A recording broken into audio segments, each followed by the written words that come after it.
Biology class 9 लाइ chapter 4 lesson 23 detailed questions तफ़सीली सवाल ऐं बायोलॉजी जो उस्ताद नजूला चन्ना के सिंध ऑनलाइन स्कूल में भलीकार। असांजे अॼोके लेक्चर जो मौज़ू आहे डिटेल्ड क्वेश्चंस तफ़सीली सवाल।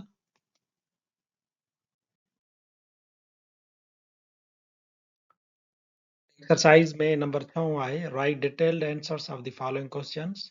3 सवाल आहिनि, हुननि जा असांखे तफ़सीली जवाब ॾियणा आहिनि।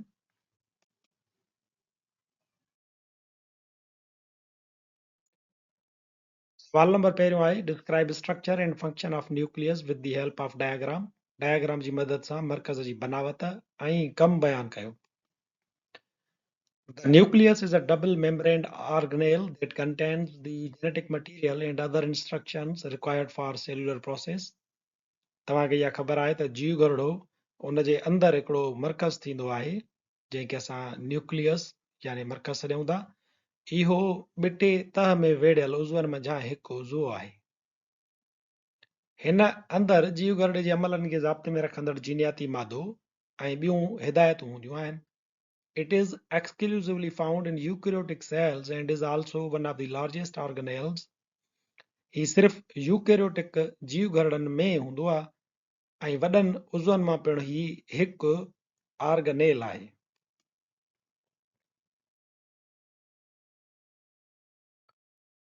हिन जी बनावट में जेकॾहिं असां न्यूक्लियर मेम्ब्रेन खे ॾिसूं यानी ॿाहिरां जेको हिन जो झली थिए थी परदो थिए थो उनखे ॾिसूं त this is an aspect of the nucleus that differentiates eukaryotic cells from prokaryotic cells.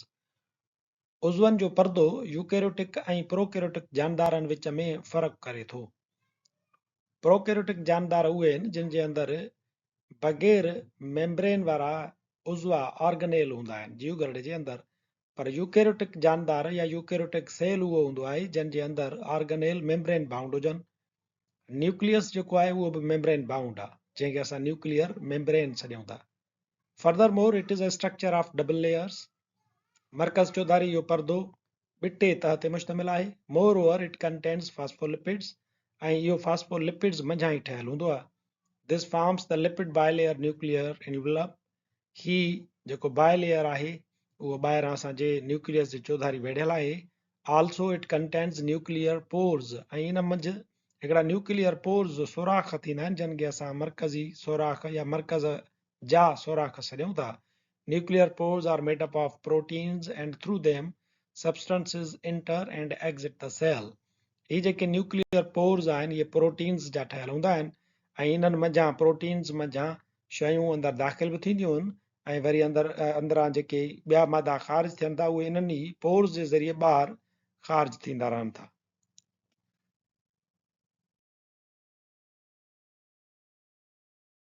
Nuclear membrane खां जीअं ई असां अंदरि मर्कज़ में हलंदासीं त प्रोटोप्लाज़म टाइप हिकिड़ो मादो हूंदो आहे जेको न्यूक्लियस खे भरे थो। उन प्रोटोप्लाज़म टाइप जेको मादो आहे उनखे असां न्यूक्लियोप्लाज़म सॾियूं था। Furthermore it consist of enzymes, organic molecules and dissolve salts. इन न्यूक्लियोप्लाज़म जे अंदरि एंजाइम्स मौजूदु हूंदा आहिनि, नामियाती मादा हूंदा आहिनि ऐं ॿिया ॻरियल लूण मौजूदु थियनि था। Moreover it acts as cushion to protect the nucleolus and chromosomes. हिन जो कमु हूंदो आहे त तव्हांजो जेको न्यूक्लियोलस आहे उनखे ऐं जेके क्रोमोसोम्स थियनि था उन्हनि खे बचाए कुशन तौर ते कमु कंदो आहे। Also it helps maintain its shape. ऐं इन न्यूक्लियोप्लाज़म जो ॿियो इहो कमु आहे त इहो इन न्यूक्लियस जी जेका शिकिल आहे जेको शेप आहे उनखे बरक़रार रखंदो आहे।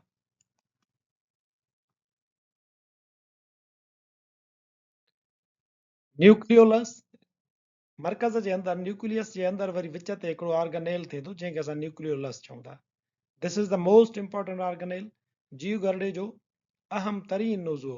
It is a dense structure. ही हिकु क़िस्म जी ॻोढ़ी पेचीदा बनावट आहे विच लैक्स इट्स ओन मेम्ब्रेन ऐं इनखे को बि परदो कोन थींदो आहे। Moreover it breaks up during cell division. इन खां अलावा ही जीव गरड़े जी विरासत वक़्तु पाण टुटंदो आहे but then reforms after mitosis ऐं पोइ वरी माइटोसिस खां पोइ वरी इहो तामीर थींदो आहे। न्यूक्लियस खां ॿियो जेको ऑर्गेनेल आहे उहो आहिनि क्रोमोसोम्स, जीनियाती धागा। These are thread like structures। ही धागनि जहिड़ियूं बनावटूं आहिनि। They are made up of strands of DNA as well as histone proteins. ये chromosomes असांजे DNA जे धागनि ऐं histone proteins जा ठहियल हूंदा आहिनि. Further, the main parts of the genes consist of kinetochores, telomeres and chromatids. Jean जेका असांजे इन मर्कज़ जे अंदरि थिए थी उहा टिनि मेन हिस्सनि ते मुश्तमिल थिए थी. काइनेटोकोर्स, टेलोमेयर्स ऐं chromatids. Genes are tightly packed in here. Genes जेके आहिनि उहे क्रोमोसोम्स जे अंदरि टाइटली पैक थियल हूंदा आहिनि.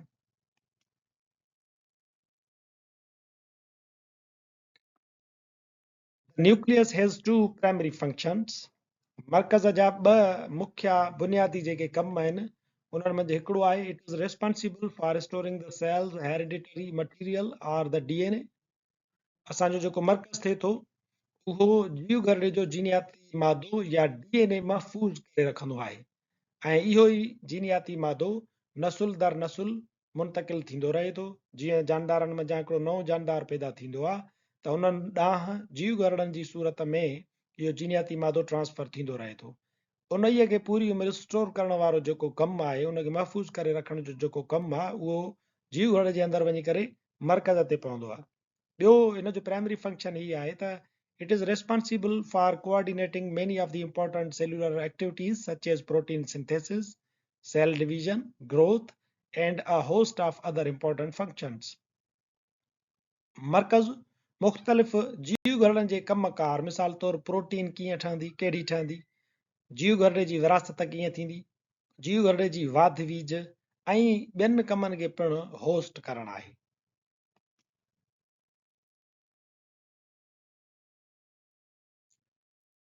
सवाल नंबर ॿियो आहे व्हाट इज़ माइक्रोस्कोप. खुर्दबीनी छा आहे. डिस्क्राइब टाइप्स ऑफ माइक्रोस्कोप्स ऐं खुर्दबीनी जा क़िस्म पिणु ॿुधायो. Microscopes are instruments designed to produce magnified visual or photographic images of objects too small to be seen with the naked eye. खुर्दबीनी अहिड़ी मशीन आहे या अहिड़ो हिकिड़ो औज़ार आहे जेको उन्हनि नंढनि नंढड़नि खुर्दबीनी जानदारनि जा असांखे अक्स ॾेखारींदो आहे जेके इंसानी अख सां नज़र नथा अची सघनि. खुर्दबीनीअ जा मुख़्तलिफ़ क़िस्म थियनि था. मिसाल जे तौर ते लाइट माइक्रोस्कोप तव्हां ॿुधी हूंदी जेका आम रोशनीअ ते कमु कंदी आहे ऐं तव्हां वरी इलेक्ट्रॉन माइक्रोस्कोप पिणु ॿुधी हूंदी.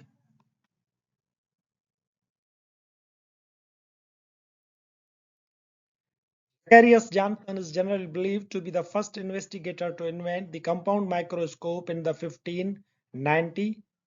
1590 धारे ज़कारियस जॉनसन जे बारे में इहो ख़्यालु कयो वञे थो त हुन पहिरियों भेरो कंपाउंड माइक्रोस्कोप ईजाद कई. It was simply a tube with lenses at each end and its magnification ranged from 3 times to 9 times.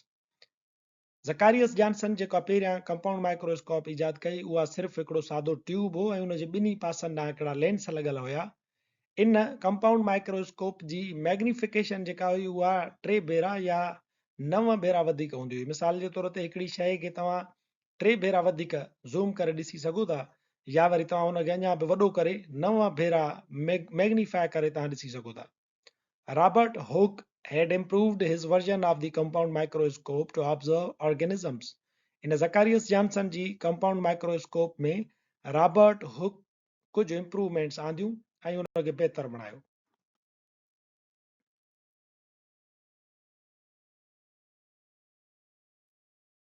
There are two microscopes used in microscopy.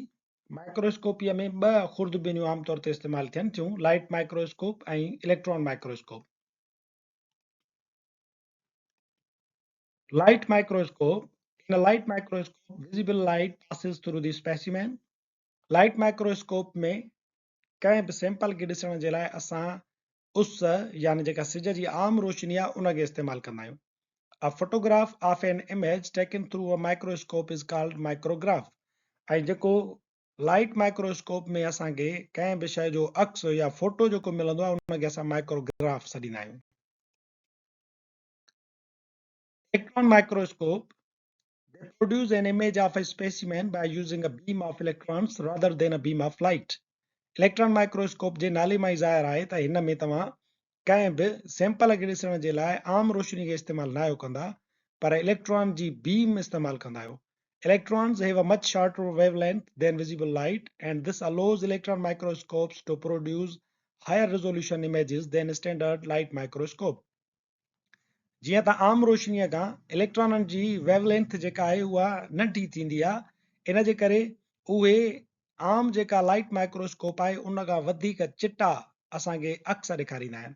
Electron microscopes can be used to examine not just whole cells but also the subcellular structures and compartments within them. Electron microscope असांखे न रुगो पूरा जीव ॻोड़ा ॾेखारींदी आहे, पर उन्हनि जीव ॻोड़नि जे अंदरि जेके ऑर्गेनेल थियनि था ऐं उन्हनि ऑर्गेनेल्स जे अंदरि जेके कंपार्टमेंट्स थींदा आहिनि उहे पिणु असांखे ज़ूम करे ॾेखारे सघे थी. A live cell cannot be imaged by electron microscope. तव्हां इलेक्ट्रॉन माइक्रोस्कोप ते ज़िंदा जीव ॻोड़े खे नथा ॾिसी सघो.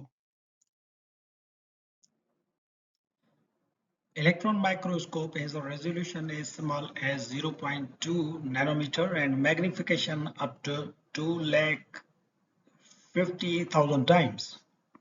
इलेक्ट्रॉन माइक्रोस्कोप जी रेज़ोल्यूशन घटि में घटि 0.2 नैनोमीटर हूंदी आहे ऐं उन जो मैग्निफिकेशन पावर 2.5 लख भेरा हूंदो आहे, यानी कंहिं बि शइ खे 2.5 लख भेरा उहा वॾो करे ॾेखारे सघे थी.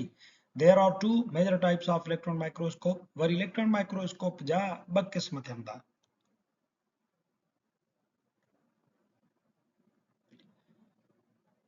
इलेक्ट्रॉन माइक्रोस्कोप जो नंबर पहिरियों क़िस्म आहे स्कैनिंग इलेक्ट्रॉन माइक्रोस्कोप, जंहिंमें असां स्कैनिंग इलेक्ट्रॉन माइक्रोस्कोपी कंदा आहियूं.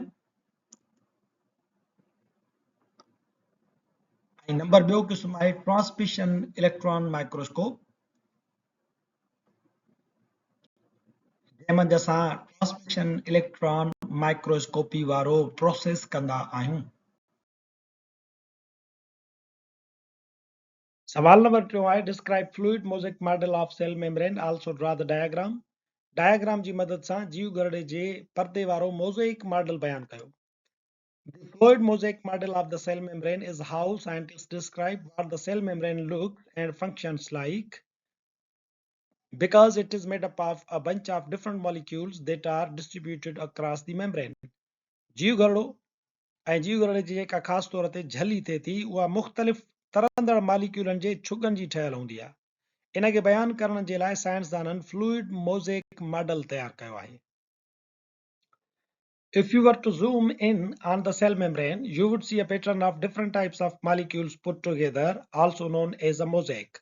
जेकॾहिं तव्हां जीव ॻोड़े जी झलीअ खे ज़ूम करे ॾिसो त उन जीव ॻोड़े जी झलीअ में रखियल मुख़्तलिफ़ मालिक्यूल अहिड़ी तरतीब में आहिनि जो उहा हिकु ख़ासि क़िस्म जी तरतीब ठही पवे थी जंहिंखे मोज़ेक सॾिजे थो. इन ई तरतीब जे करे जेको मॉडल जीव ॻोड़े जी झली जो ठाहियो वियो आहे उन जो नालो मोज़ेक फ्लूइड मॉडल आहे. These molecules are constantly moving in two dimensions in a fluid fashion, similar to icebergs floating in the ocean. जीव ॻोड़े जी झलीअ जे मालिक्यूलनि खे तव्हां मुशाहिदो कयो त उहे ॿिनि तरफ़नि में हरकत कंदा, जीअं समुंड जे पाणीअ जे मथां तव्हांखे बर्फ़ हरकत कंदे नज़र ईंदी आहे. बर्फ़ जा टुकड़ा पाणी जे मथां हेठि मथे ऐं अॻिते पोइते वारी हरकत में रहंदा आहिनि. The movement of the mosaic of molecules makes it impossible to form a completely impenetrable barrier. हाणे जेकी इहे मालिक्यूल आहिनि मोज़ेक जा, उन्हनि जी जेका हरकत आहे उहा अहिड़े क़िस्म जी आहे जो जेको जीव ॻोड़े जी झली आहे उहा मुकमल तौर ते इम्पेनिट्रेबल अणगुज़र नथी रहे. S.J. Singer and G.L. Nicholson proposed the fluid mosaic model of the cell membrane in 1972. 1972 जे दौरान S.J. Singer ऐं G.L. Nicholson साइंसदाननि जीव ॻोड़े जी झलीअ वारो फ्लूइड मोज़ेक मॉडल तजवीज़ कयो. This model describes that phospholipid acting like matrix and conjugated glycoproteins may float freely in this matrix. इहो model असांखे ॿुधाए थो त हिकु फास्फोलिपिड जी ठहियल मैट्रिक्स ॼारी आहे ऐं उन ॼारीअ मंझि ग्लाइकोप्रोटीन्स जेके आहिनि उहे बर्फ़ जे टुकड़नि वांगुरु तरनि थियूं. This model describes the structure of the cell membrane as a fluid structure with various protein and carbohydrate components floating freely in the membrane. ही मॉडल असांखे ॿुधाए थो त जीव ॻोड़ो हिकु पाणियाठी बनावत या ॼारी वांगुरु ठहियल हूंदो आहे जंहिं मंझि मुख़्तलिफ़ प्रोटीन ऐं कार्बोहाइड्रेट जा कंपोनेंट्स बर्फ़ जे टुकड़नि वांगुरु तरंदा आहिनि पिया. All the exchanges between the cell and its environment have to pass through the cell membrane. समूरी जेका शयुनि जी अचवञ थींदी आहे जीव घरड़े जे अंदरि ऐं ॿाहिरि उहा इन जीव घरड़ी जे झलीअ मंझां ई थींदी आहे. The cell membrane is selectively permeable to ions, for example hydrogen, sodium, small molecules, for example oxygen, carbon dioxide, and larger molecules, glucose and amino acids, and controls the movement of substances in and out of the cells. जीव घरड़े जी झली कुछ ions जीअं hydrogen ऐं sodium, कुछ नंढनि मॉलिक्यूलनि जीअं oxygen ऐं carbon dioxide ऐं कुछ वॾा मॉलिक्यूल जीअं ग्लूकोज ऐं अमाइनो एसिड्स जे लाइ चूंड छाणीअ जो कमु कंदी आहे ऐं जीव घरड़े में शयुनि जी अचवञ खे ज़ाब्ते में पिणु रखंदी आहे. It performs many important functions within the cell such as osmosis, diffusion, transport of nutrients into the cell, processes of ingestion and secretion. जीव घरड़े जी बदौलती जीव घरड़े में ऑस्मोसिस नफूस ॾियण जो अमल, खोराकी जुज़नि जो जीव घरड़े में अंदरि अचण ऐं वञण ऐं जीव घरड़े जा ख़ासि प्रोसेस थियनि था खाइण ऐं पीअण जा, उन्हनि सभिनी खे ज़ाब्ते में रखे थी.